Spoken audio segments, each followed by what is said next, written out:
Class 12-এর Bangla 4th সেমিস্টারে খুবই গুরুত্বপূর্ণ একটা বিষয় নাটক। একটা নাটক আছে তোমাদের, কিন্তু সেটা সহায়ক গ্রন্থ, তার নাম ডাকঘর। ওটা তো হয়ে গেছে আগে। এখন যেটা পড়বো আমরা আজকে সেটা হচ্ছে নানা রঙের দিন। নাট্যকার এবং সাহিত্যিক অজিতেশ বন্দ্যোপাধ্যায় রচিত নানা রঙের দিন। কিন্তু আগে আমরা বুঝে নিই নানা রঙের দিন বলতে কী বোঝানো হচ্ছে, আক্ষরিক অর্থে কী বোঝানো হয়। নানা রং, কিন্তু কি দিন বলো তো? আমাদের দিনগুলো কি সব একই রকম হয়? দেখবে কিছু মানুষ আছে যারা বলবে আমাদের জীবনে যতগুলো বসন্ত এসেছে, যতগুলো গ্রীষ্ম এসেছে, শীত এসেছে, সবই তো একই রকম প্রায়। শৈশবে না হয় আমাদের উৎসব আসত, এবং উৎসব আনন্দ অনুষ্ঠান সব কিছুই ছিল ভিন্ন ভিন্ন ধরনের। তারপর কখন যেন এগুলো আমাদের জীবন থেকে সরে গেছে, বুঝতেই পারিনি। তো প্রত্যেকটা মানুষের জীবনে এমন কিছু মুহূর্ত থাকে যে মুহূর্তগুলোকে তারা দারুণভাবে উদযাপন করতে পারে। তারপর যখন বড় হতে শুরু করে, সেই ক্ষুদ্র ক্ষুদ্র বিষয়গুলোতেও যে আনন্দটা ছিল সেটা আর সে পায় না। তাহলে সমস্যাটা কোথায় হলো? তার দিনগুলো বদলে গেছে, অনুভবগুলো বদলে গেছে, অভিজ্ঞতা সম্পন্ন হয়েছে সে, অতি শিক্ষিত হয়েছে সে। অতি শিক্ষিত বা চরম শিক্ষিতদের কাছে যুক্তি এসে দাঁড়ায়। ফলে ছোটো ছোটো বিষয়গুলোতে, এই যে মেঘ বৃষ্টির আনন্দ, বাড়িতে কারেন্ট চলে যাওয়া বা কারেন্ট আসার মধ্যে যে আনন্দ ছিল, বৃষ্টি আসলে যে আনন্দ, বৃষ্টিতে স্নান করার যে আনন্দ, মেলা ঘুরতে যাওয়ার যে আনন্দ, মেলা থেকে ফিরে আসার পর যে বেদনা, সেই বেদনার ভেতরে থাকা যে আনন্দ, বেদনাটা পেতে ভালো লাগে বলাই তো মানুষ বারবার মেলা যায়, ঘুরে আসে, আত্মীয়র বাড়ি যায়। এই সমস্ত কিছুর মধ্যে দেখবা যে আনন্দটা ছিল সেগুলো আমাদের আর যখন বড় হই আমরা ধীরে ধীরে এগুলো সব সরে যায়। তখন আমরা বলি কত রকমের দিন আমরা পার করে এসেছি, কত রঙের দিন পার করে এসেছি। তো নানা রঙের দিন, এই নাটকটা আমরা দেখব দ্য সোয়ান সং নামক একটা একাঙ্ক নাটক থেকে অনুপ্রাণিত হয়ে নাট্যকার লিখেছেন। দ্য সোয়ান সং একটা একাঙ্ক নাটক। একাঙ্ক নাটক কাকে বলে? একটি অঙ্কে রচিত, একটাই পার্ট, একটাই প্লট, যেখানে পর্দা খুলল, নাটক শুরু হলো, নাটক শেষ হওয়ার পর যবনিকা পতন হলো, অর্থাৎ পর্দাটা পড়ে গেল। একটাই পার্টে, একটাই দৃশ্য, একটাই অঙ্কে পুরো পার্ট শেষ হয়ে যাবে। এখানে চরিত্র বেশি থাকবে না, খুব কম চরিত্র থাকবে, অনেক অনেক বিষয় থাকবে না, একটাই ধারা থাকবে, এবং বেশ ছোট গল্পের মতোই মনে হবে, যেন দৃশ্যটা আচমকা শেষ হয়ে গেল, এরকমটা মনে হবে। এই হচ্ছে একাঙ্ক নাটকের বিষয় মোটামুটিভাবে। এটাও একটা একাঙ্ক নাটক, নানা রঙের দিন। তো এখানে আমরা কার জীবনের কথা বলবো, নাকি এমন একজন নায়কের কথা বলবো? নায়ক, অভিনেতা। দেখো, এটা একটা নাটক, ওই নাটকটা চলছে, আর নাটকের ভেতরে দেখবো যে ক্যারেক্টারটা আছে তারাও নাকি, সে নাকি নিজেও ব্যক্তিগতভাবে জীবনে নাটক করছে। তো নাটকের ভেতরে নাটককে আমরা অনুভব করতে পারবো এখানে। আর একটু ভেঙে যদি বলা যায় বিষয়টাকে, আমরা একটা নাটক পড়ছি যেখানকার ক্যারেক্টার স্বয়ং নিজে অভিনয় করছে। আবার যেমন ধরো, যদি এইভাবে দেখা যায় যে ঈশ্বরের তৈরি করা এই পৃথিবীটা একটা নাট্যমঞ্চ, আর আমরা সবাই হচ্ছে এক একটা খেলোয়াড় বা অভিনেতা, তো আমরা এখানে অভিনয় করছি, আবার আমাদেরই মধ্যে থেকে আরও একটা অংশ সরে গিয়ে আলাদা করে সিনেমা তৈরি করছে, সেখানে অভিনয় করছে। তাহলে এই অভিনয়ের জগতে এসে আলাদা করে আবার অভিনয় করছে একটা স্তরের মানুষ। এই ঘটনাটা হচ্ছে সেই রকম। ওই পৃথিবীটাকে ধরে নিলাম নানা রঙের দিন নামক নাটক, আর এই নানা রঙের দিন নামক নাটকের ভেতরে থাকা ক্যারেক্টারগুলো ব্যক্তিগত জীবনেও আবার নাটক করছে। কেমন নাটক? নাকি থিয়েটার। থিয়েটার জিনিসটা কীরকম? দুই রকমের হয়, একটা পেশাভিত্তিক থিয়েটার, একটা সাধারণ থিয়েটার। সাধারণ থিয়েটারের অর্থ হলো কি, যে কি না মানুষকে উন্মাদনায় ভরে দেওয়া, মানুষকে উৎসাহিত করা, মানুষকে সৎ পথে চালিত করা, এইসব উদ্দেশ্য পূরণ হয়। কিন্তু পেশাদারি থিয়েটার কোথায়? যেখানে উপার্জনটা গুরুত্বপূর্ণ বিষয়, পেশা, জীবিকা, উপার্জন, এগুলো খুব গুরুত্বপূর্ণ বিষয়। অর্থাৎ যেখানে মানুষ টিকিট কেটে পয়সা দিয়ে কিন্তু দেখতে যায়। কিন্তু দেখতে যাওয়ার ক্ষেত্রে আমরা দেখব যে এইখানে যে নায়কটিকে দেখব আমরা, যে অভিনেতাকে দেখব, যে ক্যারেক্টারকে দেখব, তিনি হচ্ছেন বৃদ্ধ, অতি বৃদ্ধ। ৬৮ বছর বয়সের এক বৃদ্ধ অভিনেতা, যার নাম রজনীকান্ত চট্টোপাধ্যায়। আসলে অজিতেশ বন্দ্যোপাধ্যায় নিজে ব্যক্তিগত জীবনে নাট্য জগতের সাথেই যুক্ত ছিলেন, ফলে তিনি নাটককে খুব কাছ থেকে অনুভব করেছেন। নাটকের সাথে জড়িত যে ব্যক্তিগুলো, তাদেরকে খুব কাছ থেকে তিনি লক্ষ্য করেছেন, তাদের জীবনের পুঙ্খানুপুঙ্খ বর্ণনা তিনি অনুভব করেছেন। তাই তিনি নিজের জীবনের এইরকম একটা নাটক লিখে উঠতে পেরেছিলেন, যেখানে তিনি এই নানা রঙের দিন এই নাটকের মধ্যে দিয়ে তিনি একজন মানুষের নয়, মূলত সকল শ্রেণীর মানুষকেই তুলে ধরার চেষ্টা করছে। কেন? একজন মানুষকে বাইরে থেকে দেখতে গেলে খুব হাসি খুশি, খুব আনন্দিত এবং খুব উচ্চ শ্রেণীগত, সব দিক থেকে লাভবান, সুখী মানুষ দেখলে মনে হতে পারে, কিন্তু হতে তো পারে আড়ালে সেই মানুষটার অনেক চাওয়া পাওয়া নষ্ট হয়ে গেছে। হতে তো পারে সেই মানুষটা নিজের ইচ্ছাগুলোকে প্রতি মুহূর্তে কবর দিয়েছে, নিজের শখগুলোকে শেষ করে দিয়েছে, আর একটা নতুন জীবন বেছে নিয়েছে। যে জীবন বেছে নিয়েছে সেই জীবনও একটা সময় গিয়ে তাকে ফাঁকি দিচ্ছে, হবে না, হবে না, ইথাক তোকে মানাইছে নাই রে, এক্কেবারে মানাইছে নাই রে। মনে পড়ছে সেই গানটির কথা? হ্যাঁ, জীবনটা এইরকমই আমাদেরকে, প্রত্যেকটা মানুষ কিন্তু কখনো পূর্ণ সুখী হতে পারে না। কিন্তু হ্যাঁ, দুঃখ তাকে ছেড়েও যায় না। দুঃখ থাকে বলেই আমরা আনন্দের খোঁজ করি, অন্ধকার থাকে বলেই আলোর কথা ভাবতে পারি, আলোর জন্য অপেক্ষা করতে পারি। এই অপেক্ষার নামই হলো নানা রং। নানা রং ছিল, আজ নেই, আগামীতে আবারও কি নানা রং আসবে? এই হতাশা থেকে যে আশা, যে হতাশা বা আশাহীনতা থেকে আশার দিকে এগিয়ে যাওয়া, এই হচ্ছে এই নাটকের বিষয়বস্তু মূলত। রজনীকান্ত চট্টোপাধ্যায়, যিনি সারা জীবনে বেশ খুব ভালো একটা পুলিশের চাকরি পেয়েছিলেন প্রথম জীবনে, খুব ভালো জীবন ছিল তার, দেখতেও খুব সুন্দর ছিলেন, সেই ব্যক্তিটি আচমকা কী করলেন? পুলিশের চাকরি ছাড়লেন, আসলেন সিনেমা জগতে, থিয়েটার করতে, নাটক করতে। তার নাটক দেখে বাহবা হলো খুব, হাততালি হলো খুব, সবাই শুধু, সবার মুখে মুখে শুধু প্রশংসা আর প্রশংসা। তারপর একদিন প্রেম এলো তার জীবনে। তারপর প্রেমকে নিয়ে তিনি এত বেশি মশগুল হয়ে গেলেন যে নিজের জীবনকে আলাদা করে অনুভব করতে চাইলেন সেই প্রেমিক বা প্রেমিকা মানুষটির সাথে যুক্ত করে। তারপর একদিন সেই জীবনেও আসলো চরমতম, গভীরতম অসুখ, আসলো এক অন্ধকার, যে অন্ধকারের মধ্যে দিয়েই তিনি চোখ খুললেন, দেখলেন এক অদ্ভুত সত্যকে। সেই সত্যটা কি? সেই সত্যটা হচ্ছে, যারা অনেক উঁচুতে ওড়ে তাদের জীবনের কষ্টগুলোকে সহজে কেউ বুঝতে পারে না। তারা যে কত একা, কত নিঃসঙ্গ, কত নির্জন, তা সবাই অনুভব করতে পারে না। সেই রজনীকান্ত চট্টোপাধ্যায় জীবনের ৪৫টা বছর অভিনয় জগতে থাকার পর আচমকা এক রাতে তার ঘুম ভেঙেছে থিয়েটারের মধ্যে।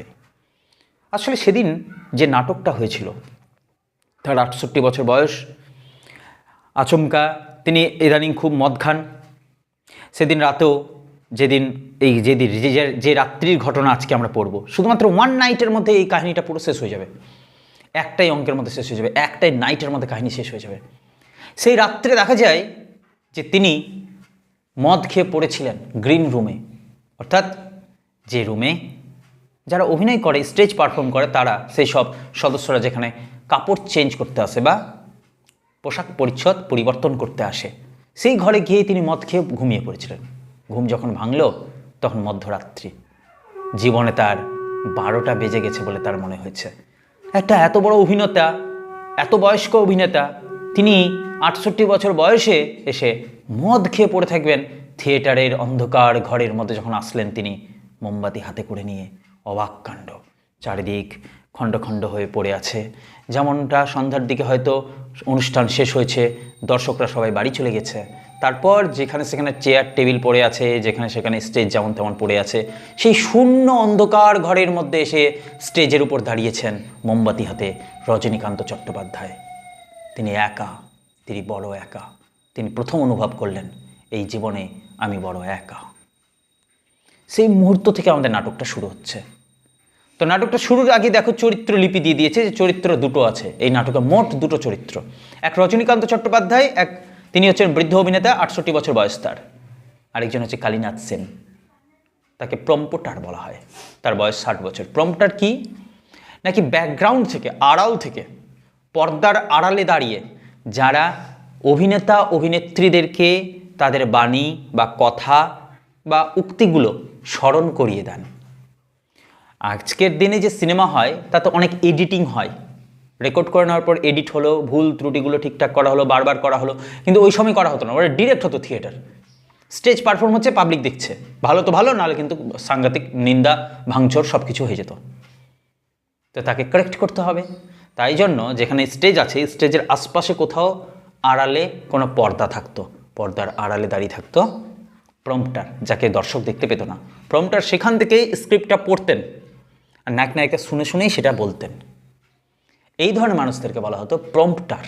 সারা জীবন যেমন কালীনাথ সেন, রজনীকান্ত চট্টোপাধ্যায় অভিনয়ে করেছেন বিভিন্ন অভিনেতা সেজে, তেমনি সারা জীবন প্রম্পটার হিসেবে কাজ করেছেন কালীনাথ সেন। তার বয়স 60 বছর, তিনিও যথেষ্ট বয়স্ক। ঠিক আছে, প্রথমে আমরা নাটকটা শুরু করব না, তার আগে এখানে একটা প্যারার মধ্যে কতগুলো তথ্য দিয়ে দিয়েছে যে কিভাবে আগে স্টেজটাকে তৈরি করতে হবে। কারণ নাটক কাকে বলে? যেটা নাটক মঞ্চস্থ হবে, অভিনয় করা হবে, সেটাই তো নাটক। তো মঞ্চটা কিভাবে সাজাতে হবে, পরিবেশটা কীভাবে তৈরি করতে হবে, সেটা আগে বলে দিচ্ছেন নাট্যকার আমাদেরকে। বলছেন পেশাদারি থিয়েটারের একটি ফাঁকা মঞ্চ আছে, পিছনে রয়েছে রাত্রে অভিনীত নাটকের অবশিষ্ট দৃশ্যপট, জিনিসপত্র আর যন্ত্রপাতি। মঞ্চের মাঝখানে একটা টুল উল্টানো আছে, মঞ্চের মাঝখানটায় স্টেজে কি উল্টানো আছে? টুল। এখন রাত্রি, চারিদিকে অন্ধকার। দিলদারের পোশাক পরে সেদিন সন্ধ্যার সময়, সেদিন রাত্রে যে অভিনয়টা হয়েছিল, সেই অভিনয়ের দিলদারের ক্যারেক্টারে অভিনয় করেছিলেন রজনীকান্ত চট্টোপাধ্যায়। তিনি গিয়েছিলেন ড্রেসিং রুমে চেঞ্জ করতে, আর সেই পোশাক পরে, দিলদারের পোশাক পরেই ও শুয়ে গেছে। তো তিনি এখনও নেশার ভরেই আছেন, টলতে টলতে আসছেন সেই পোশাক পরেই স্টেজে। তাই বলছে চারিদিকে অন্ধকার, দিলদারের পোশাক পরে প্রবেশ করেন রজনীকান্ত চট্টোপাধ্যায়, তার হাতে একটা জ্বলন্ত মোমবাতি, হাসছেন তিনি, হা হা হা হা হা। শুরু হচ্ছে নাটক। রজনী বলছে, আচ্ছা ব্যাপারটা কি বলো তো, কি গেরো, মানে কি মাতাল, ঘুমোলম তো ঘুমোলম একেবারে গ্রিন রুমে। নাটক কখন শেষ হয়ে গেছে, হল ফাঁকা, আর শাহজাহান আর জাহানারা সব পাত্রপাত্রী ভোঁ ভোঁ। মানে যারা সেদিন নাটকের শাহজাহান সেজেছিলেন, জাহানারা সেজেছিলেন, সবাই কোথায় চলে গেছে সব, আর আমি এখানে পড়ে যাচ্ছি। হ্যাঁ, আর আমি দিলদার এতক্ষণ পড়ে পড়ে গ্রিন রুমে নাক ডাকছিলাম। ধুর, 12টা বেজে গেছে আমার, বুঝলে, 12টা বেজে 5, অর্থাৎ আমার জীবনটা শেষ হয়ে গেছে। রাত কত হলো কে জানে, এত টানলে কি আর কাণ্ডজ্ঞান থাকে। চেয়ারে পড়েছি আর ঘুম, বাহ বাহ বুদ্ধা, আচ্ছা হি क्या होगा तुमसे, कुछ नहीं, बिल्कुल कुछ नहीं, চেঁচিয়ে উঠে বললেন নিজেই বলছেন নিজের সাথে। আচমকা তিনি ডাক দিচ্ছেন, রামব্রিজ, এ রামব্রিজ। আরে গেল কোথায় লোকটা, কোথায় ধেনো টেনে পড়ে আছে বেটা, এ রামব্রিজ। কে রামব্রিজ? যে ওই স্টেজটাকে, স্টেজ পারফর্ম হয়ে যাওয়ার পর তালা লাগায়, একটু পরিষ্কার পরিচ্ছন্ন করে, লাইটগুলো অফ করে, ঠিক আছে, তারপরে চলে যায়। সেই রামব্রিজকে তিনি ডাকছেন, কি জানি সেও হয়তো কোথাও মদ খেয়ে ধেনো টেনে পড়ে আছে কোথাও। হতাশ হয়ে পড়লেন তিনি, ডাকতে ডাকতে হাঁপিয়ে গেছেন। যাই হোক, স্টেজে ওই টুলটা যে পড়ে আছে না, উল্টে আছে, টুলটাকে সোজা করলেন, টুলটা সোজা করে তার উপর বসেন তিনি, মোমবাতিটাকে মাটিতে রাখেন, চারিদিকে তাকান, চারিদিক খুব নিঝুম, খুব শান্ত। এত শান্ত তিনি খুব কম সময় দেখেছেন। চারিদিক নিঝুম, খালি আমার গলাটাই ঘুরে ফিরে কানে বাজছে, আমার তার কথাটাই তার কাছে ফিরে ফিরে আসছে বারবার। কেমন যেন একটা ভয় করছে, ভয় ভয় লাগছে।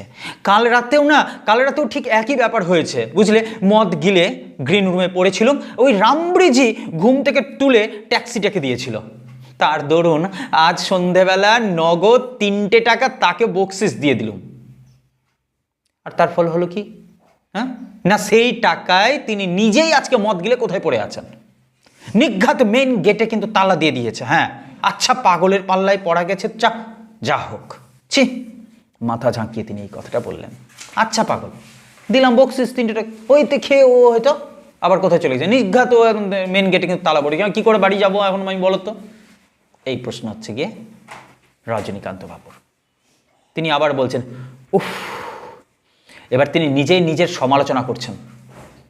মাতাল মানুষের এই এক ভালো দিক, প্রশ্ন করবেন নিজেই, উত্তর দেবেনও নিজেই। যেন প্রশ্নটা নিজে করছেন না, অন্য কারো হয়ে তিনিই নিজেকে করছেন, আবার উত্তরটাও তিনি নিজের হয়ে অন্য কারো মুখ দিয়ে হয়তো বলাচ্ছেন। এইরকম বারবার উনি ভাবছেন, বলছেনও নিজেই, উত্তর দিচ্ছেনও নিজেই। কি বলছে দেখো, উফ আজ রাতে না কতটা গিলেছি। হ্যাঁ, মাতালের এই হচ্ছে বিপদ, ছাড়বো বললেই ছাড়ার নেই। মানে মদ ছাড়বো ছাড়বো ছাড়বো করেও সহজে মাতাল মদ ছাড়তে পারে না। আরে বাবা, দিলুম তোকে বকশিস দিলুম। হ্যাঁ, কাকে বকশিস দিয়েছিল? কত টাকা দিলুম? তোকে বকশিস দিলুম না। উনি আবার সেই আনন্দে আমাকে এই 1.5 বোতল খাইয়ে গেলেন। একেবারে রামধেনু, মানে পুরো মাতাল, একদম নাম করা মাতাল। বুঝলে, আজ আজ বুকের ভেতরটা থরথর করে কাঁপছে আমার। মুখের ভেতরটা যেন অডিটোরিয়াম হয়ে গেছে, অর্থাৎ যেখানে ওই দর্শকরা বসে থাকে স্টেজের সামনের দিকটাতে, ওটাকে বলে অডিটোরিয়াম। বোধহয় আমার মুখটাও যেন অডিটোরিয়াম, মানে কথা বলতে গিয়ে কথাটা লেগে লেগে যাচ্ছে, জয়েন্ট হয়ে যাচ্ছে। তিনি ভালো করে ভাবতে পারছেন না, ভালো করে বলতে পারছেন না গুছিয়ে, তাই তার মনে হচ্ছে যেন অডিটোরিয়াম হয়ে গেছে। যে রাস্তার লাইনের লোক আছে সেই রাস্তাতেই বলছে। আমি যদি রাজনীতির লোক থাকতাম আর এমন অবস্থা হতো আমার, তাহলে আমি বলতাম যে মুখের ভেতরটা যেন একটা জনসমাগম হয়ে গেছে। হ্যাঁ, মানুষগুলো যেন বিদ্রোহ করছে, আন্দোলন করছে, আমাদের দাবি মানতে হবে, মানতে হবে। অদ্ভুত, যে যেমন রাস্তার সে তেমন রাস্তার কথাই ভাববে না। তো তিনি অভিনয় রাস্তার আছেন, তো থিয়েটারের কথাই ভাবছেন, অডিটোরিয়ামের কথা বললেন। তাই জন্য কি বললেন যে আমার মুখের ভেতরটা যেন অডিটোরিয়াম। আর ইন্টারভ্যালে সব দর্শকরা হাঁটাহাঁটি লাগিয়ে দিয়েছে। ইন্টারভ্যাল হচ্ছে অর্ধেক সিনেমা হয়ে যাওয়ার পর, সিনেমা হলে যখন ইন্টারভ্যাল দেখানো হয় তখন অনেক পাবলিক কী হয়, দর্শকরা একটু কিছুক্ষণের জন্য বাইরে হাওয়া খেয়ে আসে, ভেঙে বলবো না, আসে ঘুরে ফিরে, ঠিক আছে, আবার তারপরে আবার অর্ধেক সিনেমা দেখা হয়। তো ওই সময় যে হাঁটাহাঁটি করে দর্শকরা ইন্টারভ্যালের মধ্যে, মনে হচ্ছে তার মুখের ভেতরেও সব দর্শকরা হাঁটাহাঁটি করছে ওই মুহূর্তে। ইন্টারভ্যালে সব দর্শকরা হাঁটাহাঁটি লাগিয়ে দিয়েছে। ওহ, জিভটা টানছে কিরে বাবা। একটু থামলেন তিনি, অকারণে, জানো, অকারণে বাবা। কেউ যদি বলে, আচ্ছা এবার রজনীবাবু নিজেই নিজেকে বলছে, আচ্ছা রজনী, কেউ যদি তোকে বলে রজনীবাবু অনেক তো বয়স হলো, এবার মদ খাওয়াটা ছাড়ুন, কোনো জবাব আছে? হ্যাঁ, ওহু, রোজ দিন যায়, সন্ধে হয় আর মদ খাই। উফ ভগবান, শিরদাঁড়াটা গেল, মেরুদণ্ডটা গেল, খুব ব্যথা করছে, বুকটা কি ভীষণ কাঁপছে। মনে হচ্ছে যেন রজনীবাবু ভাই শরীরটার দিকে একটু নজর দিন। আর কি বয়সে এত সয়? হ্যাঁ, কত বুড়ো হয়েছেন ভাবুন দেখি। থামলেন কিছুক্ষণ, আবার বলছেন, হ্যাঁ তাই তো কথা, বুড়ো হয়েছি আমি। হ্যাঁ, বুড়ো হয়েছেন বই কি রজনীবাবু, 68টা বছর কি নেহাত কম বয়স? হ্যাঁ, কিছুদিন অবশ্য আপনি চেষ্টা করেছেন ছোকরা সাজার, ছোকরাদের মতো ঢংঢাং করতে পারেন, মানলাম লম্বা চৌড়া চেহারাটা আপনার আছে, আরও চালিয়ে দিবেন হয়তো কিছুদিন এই সব নিয়ে। তবে লম্বা লম্বা চুলে ডেইলি আপনি হাফ সিসি কলপ লাগিয়ে চুল কালো করে যেরকম টিয়ারকি করেন, তাতে বয়সটা ঠিক বোঝা যায় না। কিন্তু যা গেল সে কি আর ফিরবে? অর্থাৎ আপনার 68টা বছর চলে গেছে জীবন থেকে, সে কি আর ফিরবে? আপনার যৌবন তারুণ্য সব চলে গেছে, সে কি আর ফিরবে না। তাই সত্যিটাকে আপনি যতই লুকোবার চেষ্টা করেন, আপনার বয়স আপনার কথা শুনবে না, ঠিক এগিয়ে যাবে। 68টা বছর আপনার মানতে কষ্ট হলেও রজনীবাবু, 68টা বছর এক পা করে এগিয়ে চলেছে মৃত্যুর দিকে, আর জীবনে ভোর নেই। যদি আমরা একটা দিনকে টুকরো টুকরো করি, তাহলে প্রথমে আসে ভোর, তারপরে সকাল, তারপরে মধ্যাহ্ন, তারপরে বিকেল, তারপরে সন্ধ্যা, তারপরে সম্পূর্ণ রাত্রি, গভীর রাত্রি। মানুষের জীবনটাকে সেটা টুকরো টুকরো করা যায়।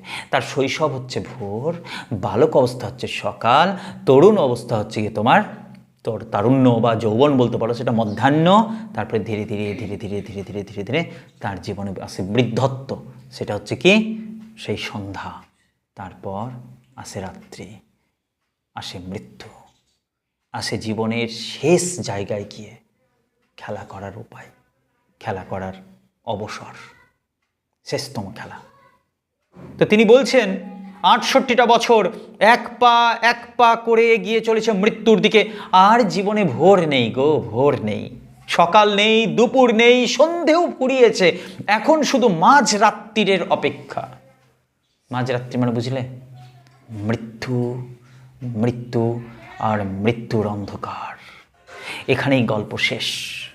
এরপর রজনীবাবু এসে বলবেন, তখন হয়তো তুমি বলবে আমি পারবো না, আমি লাস্ট সিনে প্লে করব না, আমি ভোরকে প্লে করেছি, আমি সকালকে প্লে করেছি, আমি দুপুরকে প্লে করেছি, আমি সন্ধ্যাকেও প্লে করেছি, রাত্রি খেলাতে আমি অংশগ্রহণ করব না, আমি ভয় পাচ্ছি, আমার কষ্ট হচ্ছে বড্ড, আমি মৃত্যুতে যাব না।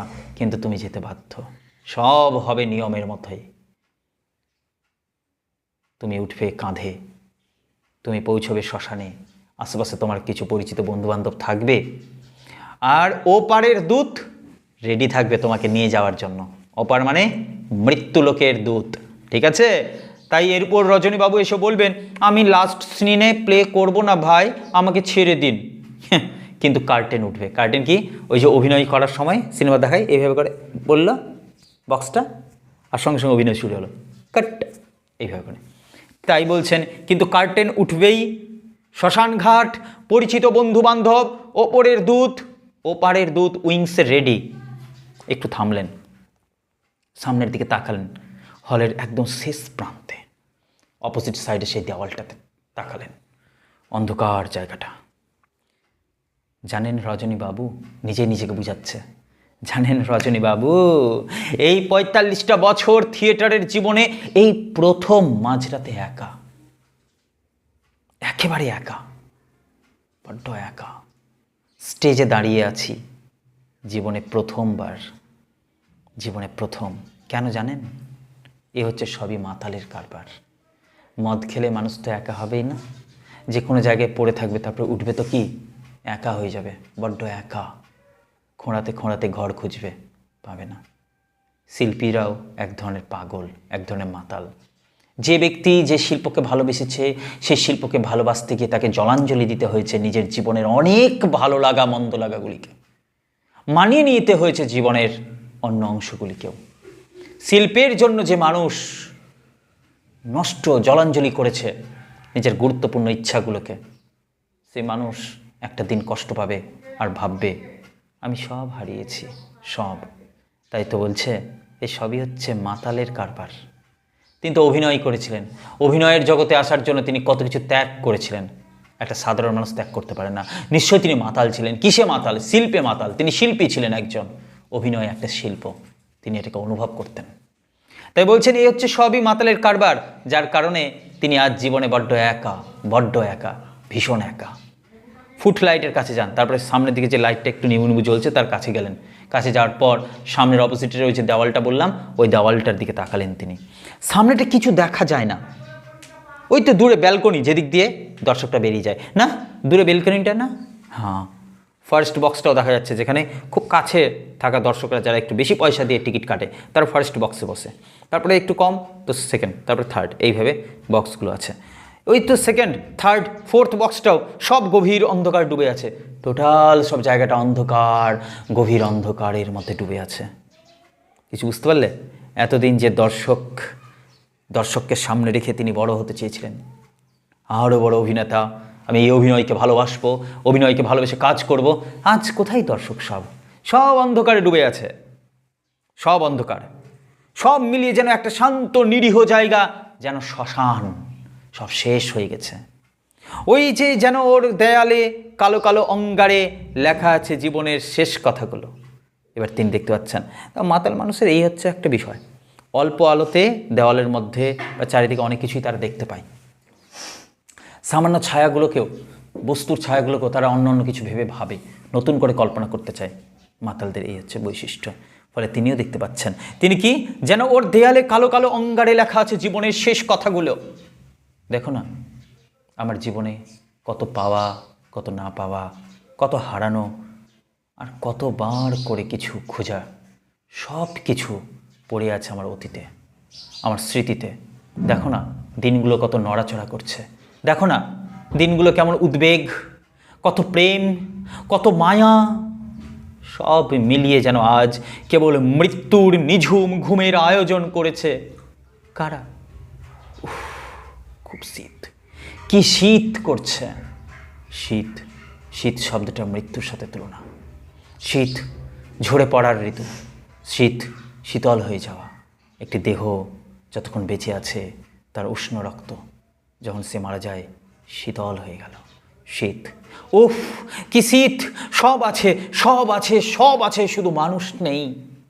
সব যেন ভুতুড়ে বাড়ির মতো খাঁ খাঁ করছে। মরে গেছে নাকি সব? মরে গেছে সব। সিদ্দারার ভেতর দিয়ে কিরকম শিরশির করছে যেন। হঠাৎ চেঁচিয়ে উঠল, রামব্রিজ, রামব্রিজ, রামব্রিজ, রামব্রিজ, কাহা গেয়া রে। উহ, এই মাঝ রাতে একা একা কি সব আমি মৃত্যু, শ্মশান, আবোল তাবোল ভাবছি। হবে না কেন? হ্যাঁ হবে না কেন? কম গিলেছি নাকি আজকে? রজনীবাবু মদটা ছেড়ে দিন, রজনীবাবু মদটা ছেড়ে দিন। বুড়ো হয়ে গেছেন, আর দুদিন বাদে খাটে উঠবেন মশাই। খাট মানে বুঝলে তো? কাঁধে যাই চিপল যে খাটে করি। ধরুন না, ধরুন আপনার মতো বয়স হয়েছে যাদের, যাদের ধরুন ৬৮টা বছর হয়েছে, তারা সময় মতো মাপজোক করে খাওয়া দাওয়া করেন, সকাল সন্ধে বেড়াতে যান, সন্ধেবেলা কীর্তন টেত্তন শোনেন, ভগবানের নাম করেন। আর আপনি রজনীবাবু এসব কি করছেন মশাই? মাঝরাতে দিলদারের পোশাক পরে পেট ভর্তি মদ গিলে এসব থিয়েটারি ভাষায় কি আবোল তাবোল বলছেন? বলুন তো, কেউ শুনলে ভয় পেয়ে যাবে যে। আন্দাজ করুন দেখি, আপনার চোখগুলো দেখতে এখন কেমন লাগছে ভাবুন তো একবার। নিজেই নিজের কথা ভাবছেন। আচ্ছা যান যান যান যান, মেকআপ টেকআপ তুলে চুল টুল আঁচড়ে ভদ্র গোছের জামা কাপড় পরে বাড়ি যান দেখিনি। কি যে পাগলামি করেন না আপনি, সারা রাত ধরে এইসব ভাবলে হঠাৎ হার্ট ফেল করবেন যে। হ্যাঁ চলুন চলুন বাড়ি চলুন তো। নিজে নিজেকে ইন্সপায়ার করছেন এবং ঘুরে উইংস দিয়ে, যেদিক দিয়ে ওই নায়ক নায়িকারা ওঠে অথবা নামে, স্টেজের একটা দিক থেকে নায়ক নায়িকারা উঠছে আর একটা দিক দিয়ে নামে, এই যে দুই দিকটা এটাকে বলে উইংস। তো তিনি উইংস ধরে ধরে ধরে ধরে নামতে চাইলেন। যেই এগিয়েছেন অমনি কোথা থেকে দেখা গেল পরনে একদম ময়লা পাজামা একটা, আর গায়ে একটা কালো চাদর জড়ানো, এলোমেলো চুল, বুড়ো কালীনাথ সেন ঢোকেন।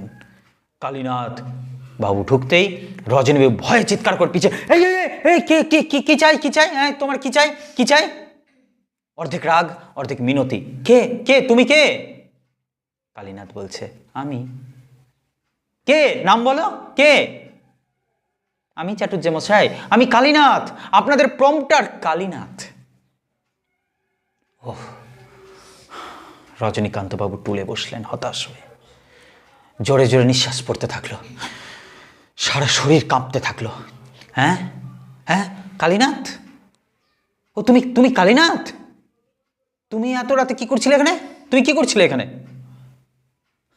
আমি রোজ লুকিয়ে গ্রিন রুমে ঘুমোই চাটুজ্জেমশাই, কেউ জানে না।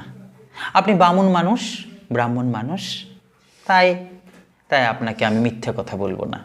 আপনার পায়ে ধরছি, এই কথা মালিকের কানে তুলবেন না চাটুজ্জেমশাই। আমার শোয়ার জায়গা নেই, একেবারে বেঘরে মারা পড়বো তাহলে। অর্থাৎ এই কালীনাথবাবু বড্ড গরিব মানুষ, তার বাড়ি নেই, তার থাকার জায়গা নেই। তিনি ওই থিয়েটারের রুমেই, গ্রিন রুমেই ঘুমিয়ে থাকেন একদিকে, কেউ জানতে পারে না।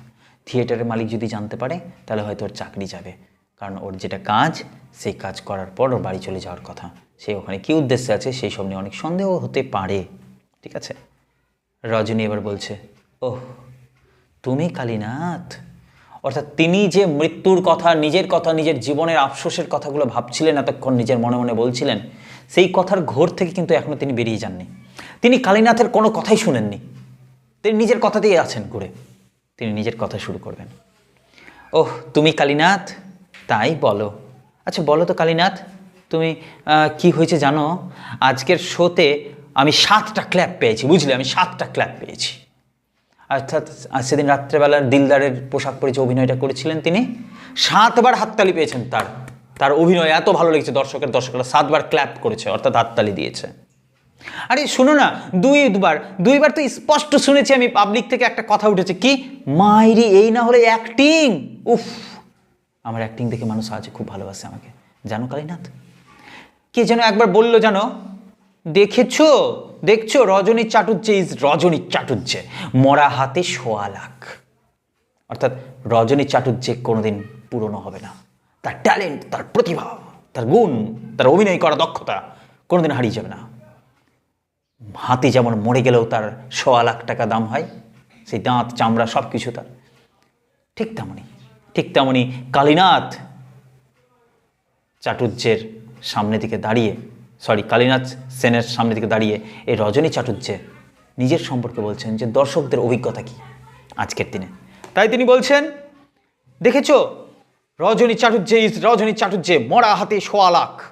তাহলেই বুঝলে কালীনাথ পাবলিক এখনো কিরকম ভালোবাসে আমাকে, বুঝলে। কিন্তু সঙ্গে সঙ্গে তার মন পাল্টে গেল। তিনি কি বলছেন, আসলে যতক্ষণ আমি স্টেজে দাঁড়িয়ে থাকি বুঝলে, ততক্ষণই আমি কদর পাই, মানে সম্মান পাই। তারপর যে যার ঘরে চলে যায়, তখন কেই বা এই বুড়ো মাতালটার খোঁজ করে, বলে উঠুন রজনী বাবু, চলুন বাড়ি যাবেন। কেউ বলে না, কেউ না। কালীনাথ বলছে, চলুন বাড়ি চলুন, আপনাকে আমি বাড়ি পৌঁছে দেব। কেন বাড়ি কেন, কোথায়? আপনার মনে পড়ছে না আপনার বাড়ি কোথায়? না তা পড়েছে, বই কি পড়েছে তো, কিন্তু কি হবে বাড়ি গিয়ে? হ্যাঁ, বাড়ি ফিরে কি হবে? আমার না একটু ভালো লাগে না বুঝলে বাড়িতে। জানো কালীনাথ, জানো, পৃথিবীতে আমি বড় একা, আমার আপনজন কেউ নেই, বউ নেই, ছেলে মেয়ে নেই, সঙ্গী সাথী নেই, কেউ কোথাও নেই আমার, আমি একদম একা। এই শোনো না, কেমন একা জানো? একেবারে নিঃসঙ্গ, ভীষণ নিঃসঙ্গ। কেমন জানো? ধু ধু করে সেই দুপুরে জ্বলন্ত মাঠে বাতাস যেমন একা হয়ে যায়, ঠিক তেমন ভয়ঙ্কর দুপুরে, ভীষণ দুপুরে, স্তব্ধ দুপুরে যে বায়ুটা বয়ে যায় মাঠের মধ্যে দিয়ে, সেই বায়ুটা আমি। যেমন সঙ্গীহীন সেই বায়ুটা, তেমনি আদর করে একটা কথা বলে এমন একটা লোক আছে আমার, বলো না আছে? আরে মরবার সময় মুখে 2 ফোঁটা জল দেই এমন কেউ নেই আমার। আর জানো, যখন এইসব কথা ভাবি, তখনই ভয়ে যেন বুকের ভেতরটা আমার হিম হয়ে আসে, ঠান্ডা হয়ে আসে। তখন কেউ 2টো ভালো কথা বলে আমার সাথে? কেউ কি এই বুড়ো মানুষ মাতালটার হাত ধরে নিয়ে গিয়ে বিছানায় শুইয়ে দেয় না। আমি কার? কে চায় আমাকে? কালীনাথ তার কথা শুনেই কাঁদতে শুরু করেছে। তার চোখে জল ভরা চোখে কালীনাথ বলছে, কিন্তু পাবলিক তো আপনাকে ভালোবাসে, অনেক ভালোবাসে চাটুর্যে মশাই। পাবলিক? এই মাঝরাতে বুঝলে, এই মাঝরাতে পাবলিক এখন থিয়েটার দেখে গিয়ে ঘুম লাগাচ্ছে। আর তুমি কি ভাবছো পাবলিক আমাকে এমনই ভালোবাসে যে ঘুমের ঘরে আমাকে স্বপ্ন দেখছে? পাগল আছো তুমি, পাগল। আমাকে আর কেউ চায় না কালীনাথ, কেউ না। আমার ঘর সংসার, বউ ছেলে মেয়ে কেউ নেই, কিচ্ছু নেই আমার, কেউ আমাকে চায় না। কালীনাথ এবার বলছে, কিন্তু তাই নিয়ে কি আপনার মতো লোকের এত দুঃখ মানায় চাটুর্যে মশাই? অর্থাৎ চাটুর্যে মশাই তো অনেক বড় মাপের অভিনেতা, তার কিসের দুঃখ? ছোট ছোট বিষয়। কিন্তু চাটুর্যে মশাই কি বলছে, রজনীবাবু কি বলছেন, আমি কি মানুষ না? কেন আমিও তো মানুষ কালীনাথ, হাত পাওয়ালা একটা জ্যান্ত মানুষ। আমারও তো আর 5 জনের মতো হাত পা আছে। আমার শিরায় কি জল বইছে? হ্যাঁ, রক্ত বইছে না? সৎ বংশের পবিত্র রক্ত আমার শরীরে আছে, অর্থাৎ সৎ উঁচু বংশের রক্ত আছে। বিশ্বাস করো কালীনাথ, আমি একটা উঁচু বংশে, রাঢ় বলতে রাঢ় বাংলা, হ্যাঁ, রাঢ়ের সবচেয়ে প্রাচীন ভদ্র ব্রাহ্মণ বংশে জন্মেছিলাম আমি। এই লাইনে, অর্থাৎ এই থিয়েটার লাইনে আসার আগে আমি পুলিশের চাকরিতে ঢুকেছিলাম, ইন্সপেক্টর অফ পুলিশ। আর কি চেহারাই না ছিল আমার, ছোকরা বয়স তো, মানে অল্প বয়স তো তখন চেহারায় জেল্লা ছিল একটা, অসাধারণ লুক ছিল একটা। হ্যাঁ, কাউকে তোয়াক্কা করতুম না, শরীরে শক্তি ছিল, মনে সাহস ছিল, আজকের 4 ডবল কাজ একাই করতে পারতুম আমি। তারপর বুঝলে তারপর আমি চাকরিটা ছেড়ে দিলাম, আর একরকম করে জীবন শুরু করা গেল নাটক নিয়ে। সেসব দিনের কথা কি তোমার মনে আছে কালীনাথ? তখন কি নাম ডাকিনা ছিল আমার, কি খাতির, কি প্রতিপত্তি। তারপর সেসব দিনও যেন কবে কেমন করে ফুরিয়ে গেল, একেবারে নিঃশেষ করে দিয়ে গেল হে আমাকে। দাঁড়িয়ে কালীনাথের একটু ভর দিয়ে দাঁড়ালেন। তারপর আবার বলতে শুরু করলেন, রজনীবাবু জানো কালীনাথ, আগে আমি বুঝতে পারিনি, হঠাৎ এই মাঝরাতে আমি যখন এই স্টেজের উপরে এসে দাঁড়ালাম, থিয়েটারের ওই যে ব্ল্যাক ওয়াল এর দিকে তাকালুম, এই একটু আগেই সামনের ওই অন্ধকারের দিকে চেয়েছিলুম, হঠাৎ আমার মনে হলো কি যেন আমার জীবনের সমস্ত খাতাখানাকে ওইখানে তুলে ধরেছে, আমার চোখের সামনে মেলে ধরেছে পুরো খাতাটাকে, আমার জীবনটাকে দেখাচ্ছে। আমি সব জীবনটাকে চলতে দেখলাম এখনই, পুরো জীবন, আমার শৈশব, আমার কৈশোর, আমার তারুণ্য, সব আমি দেখলাম, আমি সব পেয়েছিলাম। তারপর ধীরে ধীরে সব আমি হারিয়েছি। আমি নিঃস্ব, আমি একা, আমি নিঃসঙ্গ, আমার কেউ নেই, আমার কিছু নেই, আমার কেউ হয় না, আমি বড় একা। থিয়েটারের দেয়ালে অঙ্গারের গভীর কালো অক্ষরে লেখা আছে আমার জীবনের ৪৫টা বছর। কালীনাথ, কি জীবন! ওফ, ৬৮ বছর বয়স তার মানুষটার, তার মধ্যে ৪৫ বছর ধরে তিনি ওই অভিনয় করেছেন, থিয়েটার করেছেন। লাস্ট আজকের দিনে এসে তিনি, এতগুলো বছর পরে এসে তিনি দুঃখ করছেন যে কেন এই পথে আমি এসেছিলাম। আশ্চর্য, কেন, কিভাবে, কি জীবন! ওই অন্ধকারে আশ্চর্য স্পষ্ট সেসব অক্ষর, বুঝলে কালীনাথ? আমি দেখলাম কালীনাথ, যেমন স্পষ্ট তোমার মুখ দেখতে পাচ্ছি আমি, ঠিক তেমনই স্পষ্ট আমি একে সব পার হয়ে যেতে দেখলাম। আমার যৌবন পার হয়ে যাচ্ছে, আদর্শ, আমার শক্তি, সম্ভ্রম, প্রেম, নারী। হ্যাঁ, একটা মেয়ে জানো কালীনাথ, একটা মেয়ে। কালীনাথ তাকে বলছে, ঘুম পাচ্ছে, ঘুমাবেন চাটুজ্জে মশাই? কিন্তু রজনী সেদিকে মন নাই, ও তো নিজের জীবনকে এখন বর্ণনা করছে, ও তো দেখছে নিজের জীবনকে সব। শোনো কালীনাথ, তখন আমার বয়স বেশি নয় জানো, সবে এ লাইনে এসেছি, সারা দেহ মনে ফুটছে টকবক করে উৎসাহ। একদিন একটা মেয়ে থিয়েটার দেখে প্রেমে পড়ল আমার। বিশ্বাস করো, সে বেশ বড় লোকের মেয়ে, বেশ সুন্দর দেখতে ছিল সে, ওর বাপের টাকা পয়সাও ছিল অঢেল। মেয়েটা বেশ লম্বা, ফর্সা, সুন্দর, ছিপছিপে গড়নের, উঠতি বয়স, আর মনটা ছিল দারুণ ভালো, কোনো ঘোর পেচ নেই, সব ভালো তার। কিন্তু ওরই মধ্যে কোথায় যেন আগুন লুকিয়েছিল, আগুন। গ্রীষ্মকালের বিকেলে পশ্চিম আকাশে সূর্যাস্তের মেঘ যখন হয়, তখন যেমন লাল হয়ে থাকে আকাশটা, ঠিক তেমনই ওই সূর্যাস্তের মেঘ যে আগুনকে লুকিয়ে রাখে, সেই আগুন ছিল কালীনাথ। সে কি আশ্চর্য মেয়ে!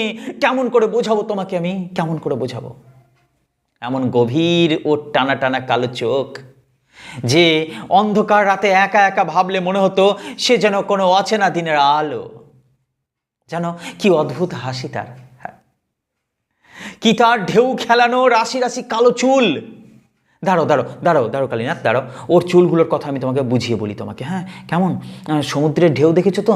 সমুদ্রের ঢেউ দেখেছো? হ্যাঁ, মনে হয় না ঢেউয়ে কি আশ্চর্য শক্তি। কিন্তু জানো যদি তোমার কম বয়স হতো, যদি বয়স কম হতো, যদি তোমার দৃষ্টি থাকতো তুমি দেখতে ওর ওই রাশি কালো চুলের ঢেউ, তাহলে তোমার ধারণা হতো কেমন করে দুর্গম পাহাড়কে ধসিয়ে দেয় পাহাড়ি নদীর সেই দুর্গম খরস্রোত, কোন অমোঘ শক্তির গতিতে সমস্ত পাহাড় থরথর করে কেঁপে ওঠে, তীব্র আক্ষেপে ভেঙে চুরমার হয়ে যায়, মুহূর্তে প্রলয় ঘটে যায় পৃথিবীতে। তখন কি মনে হতো না তোমার, এ ঢেউ যদি আমাকে ভাসিয়ে নিয়ে যায় তো যাক, আমাকে যদি উল্টে পাল্টে দিয়ে যদি জীবনের খেলা খেলতে চায় তো খেলুক। সত্যি জানো, হঠাৎ মনে হয় আমি ওকে স্পষ্ট দেখতে পাচ্ছি, আজ স্পষ্ট দেখতে পাচ্ছি, আমি যেন ওর মুখোমুখি দাঁড়িয়ে আছি, ঠিক যেন এখন তুমি দাঁড়িয়ে আছো আমার সামনে। আর একদিন তাকে দেখে মনে হয়েছিল ভোরের আলোর চেয়েও সুন্দর সেই যে তার আমার দিকে সেই একরকম অদ্ভুত করে চেয়ে থাকা। মরে যাব তবু ভুলব না, তার সেই আশ্চর্য ভালোবাসা আমি কখনো ভুলবো না কালীনাথ। ও শুধু আমাকে আলমগীরের পার্ট করতে দেখেছিল। কোনো একদিন সেই অল্প বয়সে প্রথম দিকগুলোতে রজনীবাবু আলমগীর ক্যারেক্টারের কোনো একটা অভিনয় করেছিলেন, সেই পার্টটাই শুধু দেখেছিল মেয়েটা, আলমগীরের পার্ট করতে দেখেছিল, আর কিচ্ছু নয় কালীনাথ, আর কিচ্ছু নয়। আমার নিজের থেকে ওকে কোনো কথাই বলতে হয়নি, কোনো রেখে ঢেকে সত্যি মিথ্যে কোনো কথা আমি বলিনি। একদিন যেচে সে আলাপ করলো নিজেই আমার সঙ্গে, তারপর ক্রমশ আলাপ থেকে ঘনিষ্ঠতা, ঘনিষ্ঠতা থেকে হলো প্রেম। আর তখনকার দিনে আমার অ্যাক্টিং মানে তো বুঝতেই পারছো, সে একটা ব্যাপার। তখন তো আমার বয়সও বেশি না, সামনে পড়ে আছে আমার ব্রিলিয়ান্ট ফিউচার। তখন নিজের ওপর কত জোর ছিল হে, তখন মনে মনে কত আশা, কত প্ল্যান। একদিন ওকে বললাম, অনেক দিন তো আলাপ হলো আমাদের, চলো না, চলো এবার বিয়ে করি আমরা। এমনই করে আর কতদিন থাকবো আমরা? হ্যাঁ, এবার আমাদের বিয়ের কথাটা তোমার বাবাকে বলি একদিন। গলার স্বরটা ডুবে গেল। জানো কালীনাথ কি বলল সে? জানো, বলল, হ্যাঁ আমি তোমাকে ভালোবাসি, চলো বিয়ে করি, তার আগে তুমি ওই থিয়েটার করাটা ছেড়ে দাও। থিয়েটার করা ছেড়ে দেবো? হ্যাঁ, কেন কেন?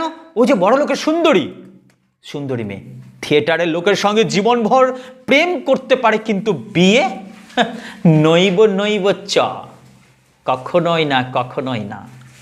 আমার মনে আছে বুঝলে কালীনাথ, সেই রাত্রিরে আমি কি যেন একটা পার্ট করেছিলাম, খুব খুব বাজে, কি একটা যেন বাজে একটা হাসির বই করছিলাম। খুব হাসছিল সবাই আমাকে দেখে। সেদিন স্টেজে আমি যখন হাসির রোল করছিলাম, আমাকে দেখে অনেক দর্শক হাসছিল। তখন আমার বারবার মনে হচ্ছিল যে আমি একটা হাসির পাত্র, আমি একটা জোকার অভিনেতা, খুব সামান্য মানুষ, খুব হীন, খুব সামান্য। স্টেজে দাঁড়িয়ে পার্ট করতে করতে হঠাৎ হঠাৎ যেন আমার চোখ সেদিন খুলে গিয়েছিল, আমার অন্তর্চক্ষু খুলে গিয়েছিল, আমি বুঝতে পেরেছিলাম আমার জীবনটা কি। সেই রাত্রে জীবনে প্রথম মোক্ষম বুঝলুম, মানে জীবনের আসল অর্থটা বুঝলুম। যারা বলে নাট্যাভিনয় একটি পবিত্র শিল্প, নাটক অভিনয়টা একটা পবিত্র শিল্প, কেউ কেউ লোক বলতো, তারা সব এক একটা গাধা, তার গাধা সব, তারা সব মিথ্যে কথা বলে, বাজে কথা বলে। তারা অভিনেতা মানে একটা চাকর, একটা অভিনেতা।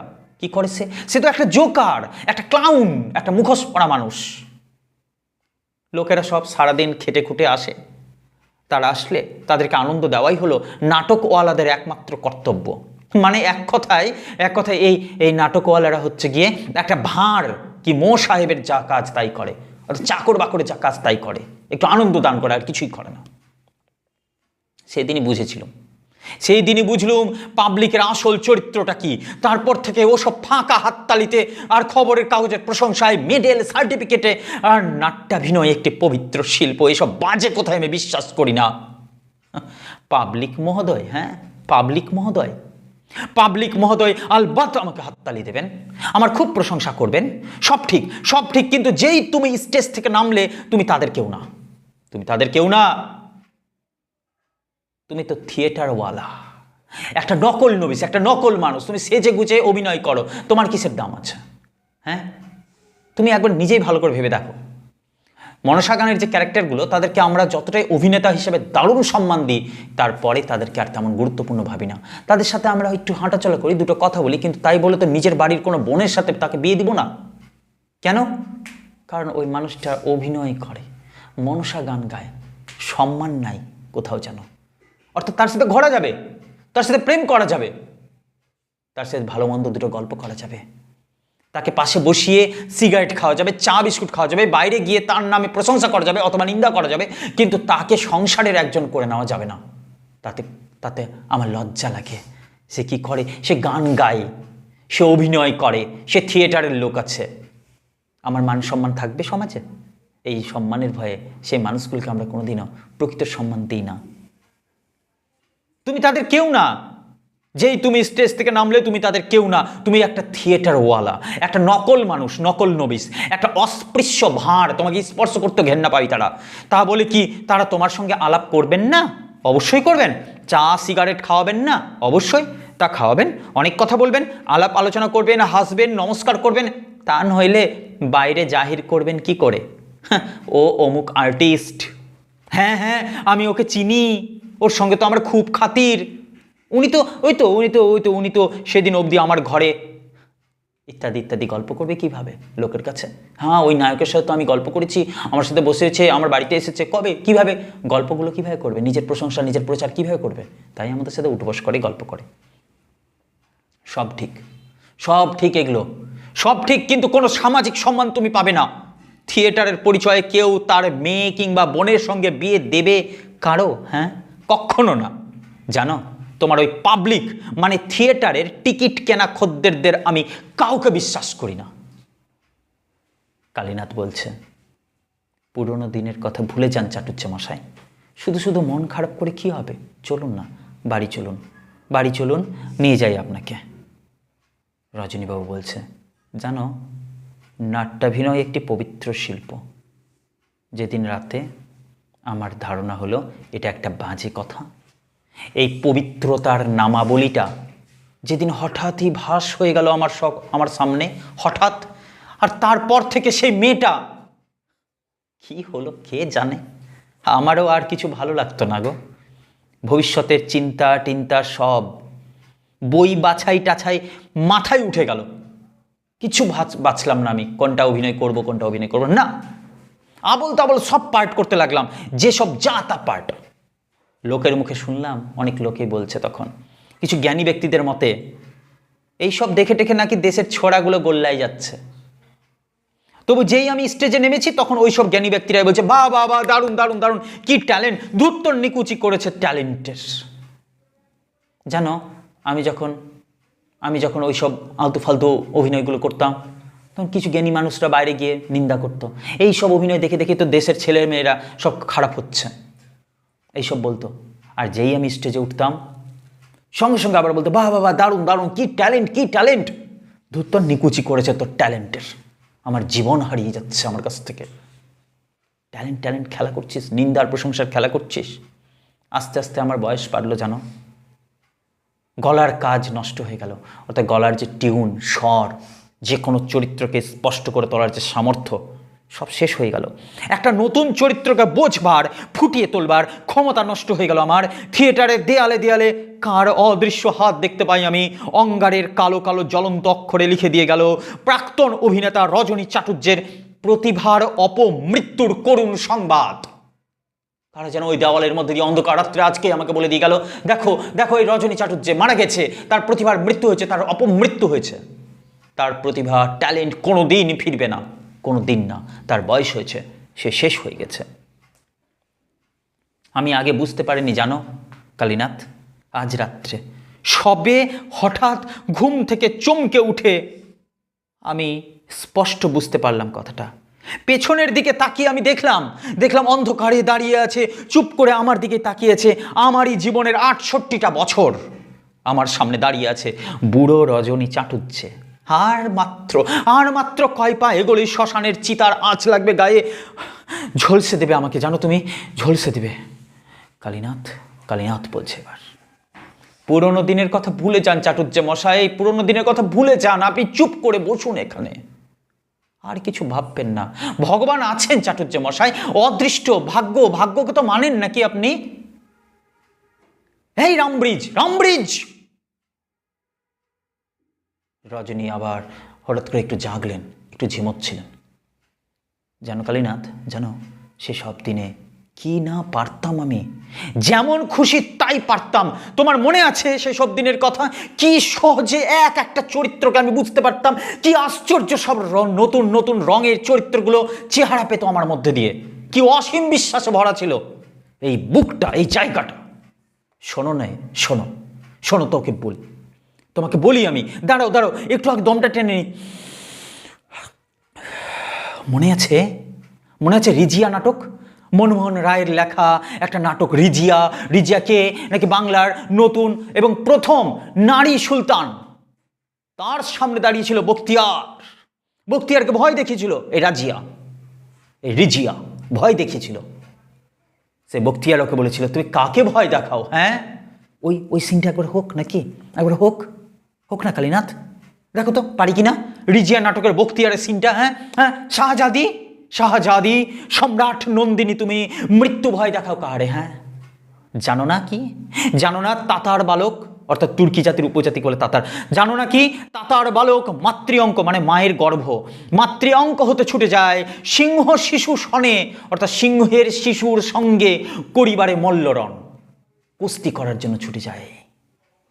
শানিত ছুরিকা, সেই ধারালো চাকু, ক্ষুদ্র ক্রীড়নক্তার, তার কাছে একটা ক্ষুদ্র খেলনা মাত্র, আর কিছুই নয়। জীবনের ভয় দেখাও সম্রাজ্ঞী, বখতিয়ার মরিতে প্রস্তুত সদা। আরেকবার হোক। শাহজাদি, সম্রাট নন্দিনী, মৃত্যু ভয় কাহারে দেখাও তুমি, দেখাও কাহারে? জানো নাকি তাতার বালক মাতৃ অঙ্ক হতে ছুটে যায় সিংহ শিশু সনে করিবারে মল্লরণ, শানিত ছুরিকা ক্ষুদ্র ক্রীড়নক্তার, জীবনের ভয় দেখাও সম্রাজ্ঞী, বখতিয়ার মরিতে প্রস্তুত সদা। কালীনাথ, কালীনাথ, কালীনাথ, খুব খারাপ হচ্ছে না? কি বলো? আচ্ছা আচ্ছা ঠিক আছে, ওই সিনটা মনে আছে তোমার? ওই সিনটা, ওই যে ডিএল রয়েল লেখা শাহজাহান নাটকের ঔরঙ্গজেব আর মোহাম্মদের সিনটা, ঔরঙ্গজেবের ছেলে মোহাম্মদ, দুজনের মধ্যেকার যে কথোপকথন, সেই সিনটা মনে আছে? সেই সিনটা যেদিন ঔরঙ্গজেব প্রথম একা হয়েছিলেন, মনে আছে সেই ঔরঙ্গজেবের কথা, যার পিতা শাহজাহান? ছোট্ট স্টোরি। শাহজাহানের 4 ছেলে 1 মেয়ে, বড় মেয়ে ছিল। বড় মেয়ের নাম কি? বড় মেয়ের নাম হচ্ছে জাহানারা, তারপরে দাঁড়া, ছেলের নাম হচ্ছে দাঁড়া, তারপরে ঔরঙ্গজেব, তারপরে সুজা, তারপরে মোরাদ। কি করেছিলেন? যখন অন্য ভাইয়েরা সব 2 ভাই সুজা এবং মোরাদ যখন বাইরের রাজ্যগুলোকে দেখতে গেছে, তখন ঔরঙ্গজেব কি করেছে? নিজের বৃদ্ধ পিতা শাহজাহানকে বন্দি করে দিয়েছে। বন্দি করে দিয়ে নিজের দাঁড়াকে কেটে ফেলেছে, মাথা কেটে ফেলেছে, আর সিংহাসনে গিয়ে নিজে বসেছে। আর সেই সময় নিজের ছোট ভাই মোরাদ, সে মোরাদকে আবার বন্দি করে রেখেছে। সুজা তখন রেডি হচ্ছে, যুদ্ধ করতে যাবে। কার সাথে? নিজেরই দাদা ঔরঙ্গজেবের সাথে। কারণ তার বাবা ভাই সব বিপদের মধ্যে আছে, তার দাদা মারা গেছে, বড় দাদা মারা গেছে। সে কি করবে? এমন শয়তান এক সদস্য পরিবারের মধ্যেই ঢুকেছিল। এই শয়তান ঔরঙ্গজেব একদিন বড় একা হয়ে গেছে, তার আশপাশে তার আত্মীয় পরিজন বলতে কেউ নাই। সে যেমন নিজের পিতার সাথে আচরণ করেছে, ঠিক তেমনই তার ছেলেও যেন আচরণ না করতে পারে। তাই জন্য তার ছেলেকে সবসময় তার সন্দেহ। তার ছেলে মোহাম্মদের মনে কোনো পাপ নেই, অথচ ঔরঙ্গজেবের মনে হয় কেউ তো মোহাম্মদের মনে ঔরঙ্গজেবের বিরুদ্ধে বিষ ভরছে। কে সে? বড় দিদি জাহানারা নয় তো? হ্যাঁ, নয় তো? কিন্তু ঔরঙ্গজেব চারদিকে নজর রেখেছে কড়া। সেই মুহূর্তটাতে মোহাম্মদের সাথেকার গল্পটা কি বলছে? সেই রাত্রে ঔরঙ্গজেব বড্ড একা ছিল। সেই ঔরঙ্গজেবের মতো করেই বলছে, ঔরঙ্গজেব যেন বলছে এবার কথা।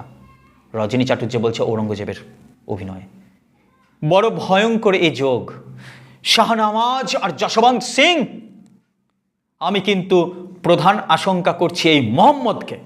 তার চেহারা কম কথা বলে, আমার প্রতি একটা অবিশ্বাসের বীজ তার মনে কে বপন করে দিয়েছে? কে? জাহানারা কি? হ্যাঁ, এই যে মোহাম্মদ, ওই যে মোহাম্মদ চলে যাচ্ছে, ওই যে মোহাম্মদ চলে যাচ্ছে, অধৈর্য। কামান কুইক, আরে দাও না, তাড়াতাড়ি শুরু করো, কামান কুইক। তুমি বলো, তুমি মোহাম্মদের ক্যাচটা দাও কালীনাথ, তুমি মোহাম্মদের ক্যাচটা দাও, মোহাম্মদের অভিনয়টা তুমি তাড়াতাড়ি করো। কালীনাথ এবার বলছে, পিতা আমায় ডেকেছিলেন। কালীনাথ তাহলে কার অভিনয় করছে? মোহাম্মদের অভিনয়। পিতা আমায় ডেকেছিলেন। রজনী আবার বলছে ঔরঙ্গজেবের ভাষায়, হ্যাঁ, আমি কাল রাতে ফিরে যাচ্ছি, তুমি সুজার অনুসরণ করবে, আর মীর জুমলাকে তোমার সাহায্যে আমি রেখে যাচ্ছি। যে আজ্ঞা পিতা। আচ্ছা যাও, দাঁড়িয়ে রইলে যে, কিছু বলবার নাকি? এ বিষয়ে কিছু বলার আছে তোমার? না পিতা, আপনার আজ্ঞাই যথেষ্ট। তবে আমার একটা আর্জি আছে পিতা, আমার একটা আবেদন আছে পিতা। কি? চুপ করে রইলে যে, বলো পুত্র, কি আর্জি? পিতা, কথাটা অনেক দিন থেকে জিজ্ঞাসা করব মনে করছি, কিন্তু এ সংশয় আর বক্ষে চেপে রাখতে পারি না। ঔদ্ধত মার্জনা করবেন, আমার স্পর্ধা মার্জনা করবেন, মাফ করে দিয়েন। আচ্ছা বলো কি বলতে চাইছো বলো। পিতা, সম্রাট শাহজাহান কি বন্দি? মানে আমার দাদু কি বন্দি? না তো, কে বলেছে তোমাকে? তবে তাকে প্রাসাদে রুদ্ধ করে রাখা হয়েছে কেন? তাকে আটকে রাখা হয়েছে কেন? সেরূপ প্রয়োজন হয়েছে তাই। আর ছোট কাকা কে, মরাদ? হ্যাঁ, তাকে এরূপে বন্দি করে রাখা কি প্রয়োজন আছে? হ্যাঁ আছে। আর আপনার এই সিংহাসনে বসা, তাছাড়া পিতামহ তো বর্তমান আছে, পিতামহ বেঁচে থাকতেই আপনি এইভাবে সিংহাসনে বসেছেন, এটাও কি উচিত? হ্যাঁ পুত্র, উচিত। পিতা? পুত্র, রাজনীতি বড় কূটনীতি, তা এ বয়সে তুমি বুঝতে পারবে না, সে চেষ্টা করো না তুমি। কালীনাথ এই মোহাম্মদের সিনটা করতে গিয়ে কি উচ্চারণ করলো জানো? বলছে পিতা, ছলে বলে কৌশলে সরল ভ্রাতাকে বন্দি করা, আর স্নেহময় পিতাকে সিংহাসনচ্যুত করা, আর ধর্মের নামে এসে এই সিংহাসনে বসা, এর নাম যদি রাজনীতি হয় তাহলে সেই রাজনীতি আমার জন্য নয় পিতা। থামল। রজনী একটু খুশি এতদূর করার পর। রজনীকান্ত বলছেন, আগেকার দিনে যে পাঠগুলো করেছি সেগুলো এখন দাঁড়িয়ে বলতে বলতে শুনতে শুনতে ভেতরটা কেন কেমন করছে না বলো তো, বলো না কালীনাথ। আচ্ছা আচ্ছা, তুমি আমাকে আরেকটা জায়গা মনে করিয়ে দাও তো। হ্যাঁ, পুরনো দিনের যে কোনো নাটকের যে কোনো জায়গা একটা, এই ধরো ওই শাহজাহান নাটকের ঔরঙ্গজেবের সেই ভয়ঙ্কর সিনটা, যেদিন সবাইকে খুন করে দিয়ে সে সিংহাসনে বসেছিল, মাঝরাত্রে জেগে উঠেছিল, আর বারবার দেখে মনে ছিল তার দাদার মাথা কাটা, তার ভাইদের মাথা দেহ সরাসরি রক্তাক্ত, তার আশপাশে ঘুরঘুর করছে, ছায়ার দেখতে পাচ্ছে সে ছায়া, আর ভয়ে তার বুক কেঁপে উঠছিল। সেই মুহূর্তটা একবার হয়ে যাক নাকি? হ্যাঁ, ঔরঙ্গজেবের সেই ভয়ঙ্কর সিনটা, যখন সবাইকে খুন করে ঔরঙ্গজেব সিংহাসন পেয়েছেন, তখন একদিন মাঝরাতে ঔরঙ্গজেব একেবারে একা ভাবছেন, যা করেছি ধর্মের জন্য, যদি অন্য উপায়ে সম্ভব হতো। উফ, কি অন্ধকার! ঔরঙ্গজেব চারদিকে শুধু অন্ধকার দেখতে পাচ্ছিল। সে নিজের ভাইদেরকে, দাদাদেরকে মেরে ফেলেছে। সে দৃশ্য দেখেছে, কি ভয়ঙ্কর সেই সব দৃশ্য। তার দাদার মাথা কেটে ফেলেছিল, সেই মাথা সে বারবার দেখছিল, কাটা মাথা, এত হিংস্র সেই দৃশ্য সে আজও ভুলতে পারছে না। মাঝরাতে যেন সে দেখতে পায় সেই দাদার মাথাটা। তার আরেক ভাই সুজা, সেই সুজাকে সে এমনভাবে কেটেছিলেন, সারা শরীর রক্তাক্ত হয়েছিল। ওই রক্তাক্ত দেহ আজও যেন তার আশপাশে ঘুরঘুর করে। তারপর তার ছোট ভাইকে যখন হত্যা করেছিলেন, এত দ্রুত গতিতে তলবারি চালিয়েছিলেন তার মাথায় যে মাথা কেটে পড়েছিল, আর সারা শরীর কাঁপছিল দাঁড়িয়ে দাঁড়িয়ে। ওই দেহটা আজও সে দেখতে পায় ঔরঙ্গজেব মাঝরাতে। তাই বলছে, কি অন্ধকার! কে দায়ী এইসবের জন্য? আমি এটা কি আমার জন্য বিচার হবে নাকি? ও কি শব্দ? ওটা কি বাতাসের শব্দ? কোনো মতেই এই চিন্তাকে মন থেকে আমি দূর করতে পারছি না। রাত্রেবেলা তন্দ্রায়, মানে ঘুমের মধ্যে আমি ঢুলে পড়ি, কিন্তু নিদ্রা আসে না আমার। কি স্তব্ধ চারিদিকে, চারিদিক সব শান্ত হয়ে গেছে। আবার সেই দাঁড়ার ছিন্ন শির, সেই বড় দাঁড়ার ছিন্ন শির ঘুরে বেড়াচ্ছে, সুজার রক্তাক্ত দেহ, আর মরাদের কবন্ধ মানে মাথাহীন দেহ। যাও সব যাও, আমি বিশ্বাস করি না। ওই তারা আবার আমায় ঘিরে নাচছে, আমাকে দেখে তারা নাচছে। কে তোমরা কে? জ্যোতির্ময়ী ধূম শিখার মতো মাঝে মাঝে জাগ্রত তন্দ্রায় এসে দেখা দিয়ে চলে যাও। কে তোমরা? যাও, মরাদের কবন্ধ আমাকে ডাকছে, দেখো না, মরাদের কবন্ধ আমাকে ডাকছে। দাদার মুন্ডু আমার পানে এক দৃষ্টিতে চেয়ে আছে। সুজা হাসছে। ও কি সব! নিজে আনন্দ পেয়ে গেছে। এই অভিনয় করে রজনী চাটুজ্জে আজ এই মাঝরাতে আনন্দ পেয়ে গেছে, হাততালি দিয়ে বলছে, সাবাস! দেখো এখন এই বয়সগুলো আমার কোন চুলোয় গিয়ে দাঁড়িয়ে আছে। কোথায় গেল আমার 68টা বছরে এতক্ষণে শোক, এতক্ষণে দুঃখ, এত যন্ত্রণা? কোথায় চিতার আঁচটা? দেখি তো, চিতার আঁচ আমাকে এতক্ষণ ভয় দেখাচ্ছিল। দেখো না, আমি এখন আবার তৈরি হয়েছি, আবার নতুন করে উদ্যমতা পেয়েছি, শক্তি ফিরে পেয়েছি, সাহস ফিরে পেয়েছি। তা জানো আমি স্পষ্ট বুঝতে পারছি কালীনাথ, আমার প্রতিভা এখনো মরেনি। শরীরে যদি রক্ত থাকে তাহলে সে রক্তে মিশে আছে আমার প্রতিভা। এর নাম যদি যৌবন না হয়, শক্তি না হয়, জীবন না হয়, তাহলে জীবন বস্তুটা কি কালীনাথ? প্রতিভা যার আছে, বয়সে তার কি আসে যায়? এই তো জীবনের সত্য কালীনাথ। আমার অ্যাক্টিং তোমার ভালো লেগেছে না? বলো না, আমার অ্যাক্টিং তোমার সত্যি করে বলো, আমার অ্যাক্টিং তোমার ভালো লাগছে না? আমার আরো মনে আছে জানো সেই শান্ত গভীর পূর্ণতার কথা। শোনো তবে শোনো, জীবনের শেষ যুদ্ধযাত্রার আগের রাতে সুজার সেই কথাগুলো মনে করে দেখো একবার।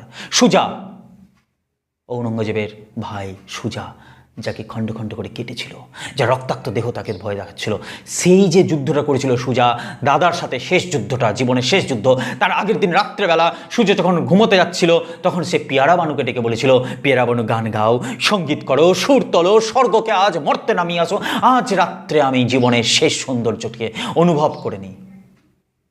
সেই মুহূর্তটার কথা মনে আছে? মনে আছে কালীনাথ?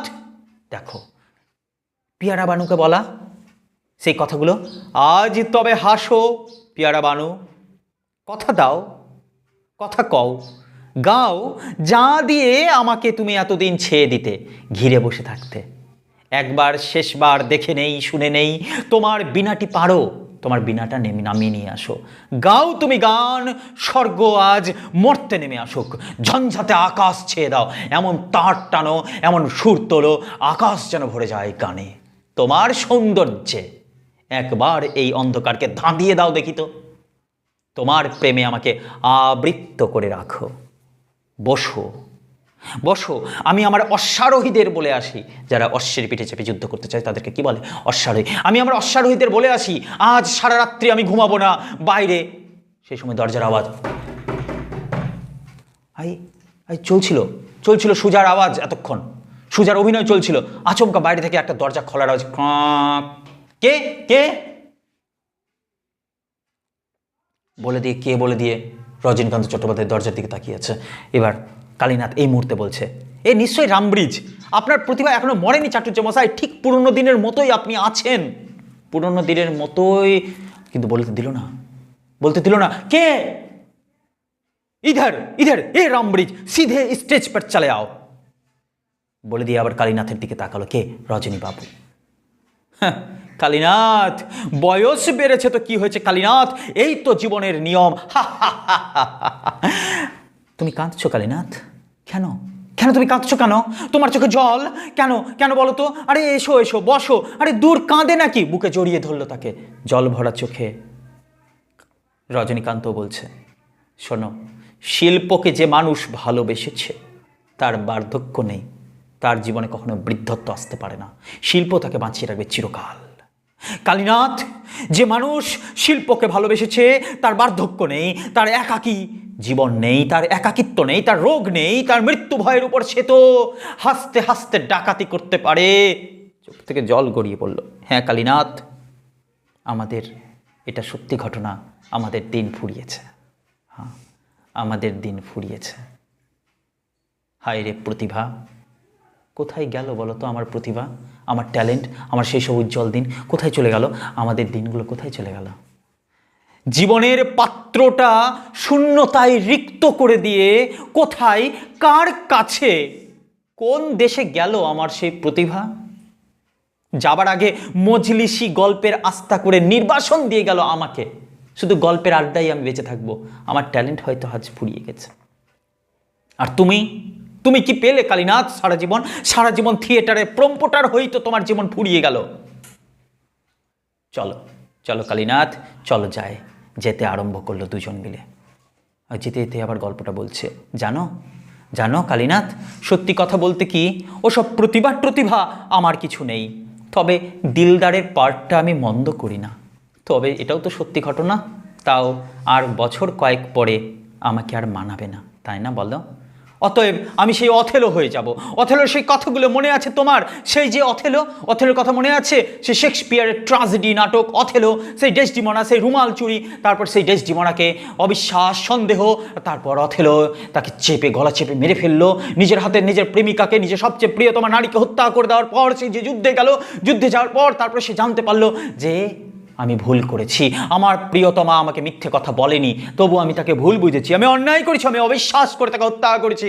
আজ যদি আমার জীবন যায় এই যুদ্ধেই যাক, আজ আমি হেরে গেছি, আজ আমি ফেয়ারওয়েল চাই, আজ অবসর চাই, আমি জীবন থেকে মুক্তি চাই, এই সৈন্যবাহিনী আমার চাই না, এই দামামা, এই যুদ্ধর বাজনা, এই জাহাজ, যুদ্ধ ট্যাঙ্ক কিছু আমার চাই না, সব বিদায়, ফেয়ারওয়েল। আমার আজ সমস্ত কিছু থেকে অবসর চাই, আমার সেই পতাকা চাই না, আমার সেই ধ্বজ চাই না, আমার সেই ঘোড়া চাই না, আজ আমার কোনো গর্ব চাই না, আড়ম্বর চাই না, পরিস্থিতি গৌরবময় সব কিছু আমার আজ চলে যাক, আমি নিজেকে বিসর্জন দিলাম। সেই অথেলোর উক্তি, সেই মুহূর্তে অথেলো যা বলেছিল, ওহ নাও হোয়েভার, farewell the tranquil mind, farewell content, farewell the planned troops and the big words that makes ambition virtue. Oh farewell the neighing steed and the shrill drum, the spirit string drum, the your speeding fife, the royal banner and the whole quality, pride, pomp and circumstance of glorious war. Kalinath সঙ্গে সঙ্গে চিৎকার করে বলছে, আমি জানি রজনী বাবু, আমি জানি রজনী চাচি যে মরবে না, কখনো মরবে না, কিছুতেই না। না, কালীনাথকে তখন রজনী আবার বলছে, কিংবা ধরো সেই ম্যাকবেথের কথা, মনে পড়ছে সে ম্যাকডাফ, সে ডাইনির কথা, যেখান থেকে ম্যাকবেথ উচ্চারণ করেছিল যে আমাদের জীবনটা একটা চলন্ত ছায়ার মতো, আমাদের জীবনটা হাঁটতে হাঁটতে শেষ হয়ে যায় একদিন। Life's but walking shadow of poor player, the struts and frets his hour upon the stage and then is hear no more. একেবারে নেপথ্য থেকে আরেকটা কথা বেরিয়ে আসলো, আ হোর্স মাই কিংডম ফর হোর্স। এটাও রিচার্ড দ্য থার্ড এই নাটক থেকে নেওয়া হয়েছে। এটাও শেক্সপিয়ারিয়ান একটা ট্র্যাজেডি। প্রথমটা ছিল অথেলো, সেটাও শেক্সপিয়ারিয়ান ট্র্যাজেডি। তারপরটা ম্যাকবেথ, সেটাও শেক্সপিয়ারিয়ান ট্র্যাজেডি। এবং তারপরে হচ্ছে আ হোর্স মাই কিংডম ফর হোর্স, এটাও রিচার্ড দ্য থার্ড নাটকের রিচার্ডেরই উক্তি। এটাও শেক্সপিয়ারিয়ান একটা ট্র্যাজেডি নাটক। এই আলোচনা করতে করতেই তাদের এই নাটকটা শেষ হলো। অজিতেশ বন্দ্যোপাধ্যায় রচিত তোমাদের নানা রঙের দিন, অজিতেশ বন্দ্যোপাধ্যায় শেষ হলো। কেমন লাগলো জানাবে সবাই, অপেক্ষায় থাকলাম। ধন্যবাদ।